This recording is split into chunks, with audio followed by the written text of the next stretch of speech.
மயிலாடுதுறை புனித அந்தோணியார் ஆலயத்தில் திவ்ய நற்கருணை பெருவிழா நடைபெற்றது. உலக அமைதிக்காக நடைபெற்ற சிறப்பு பிரார்த்தனையில் ஏராளமான கிறிஸ்தவர்கள் பங்கேற்றனர். மயிலாடுதுறை கூரைநாடு பகுதியில் அமைந்துள்ள பிரசித்தி பெற்ற புனித பதுவை மற்றும் வனத்து அந்தோணியார் ஆலயத்தில் திவ்ய நற்கருணை பெருவிழா நடைபெற்றது. விழாவின் முதல் நிகழ்வாக சிறப்பு திருப்பலி நடைபெற்றது.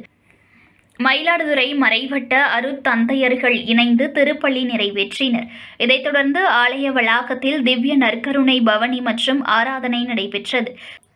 சீர்காழி பங்குத்தந்தை டோனி அடிகளார் நற்கருணையின் மகத்துவம் குறித்து மறையுரையாற்றினர்.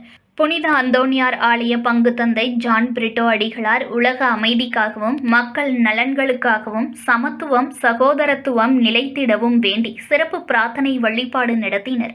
ஏருக்கூர் பங்குத்தந்தை இருதயசாமி அடிகளார் நற்கருணை ஆசீர் வழங்கினார். இதில் அருட்தந்தையர்கள், அருட்சகோதரர்கள், அருட்சகோதரிகள், இறைமக்கள் உள்ளிட்ட ஏராளமானோர் கலந்து கொண்டு பிரார்த்தனை செய்தனர்.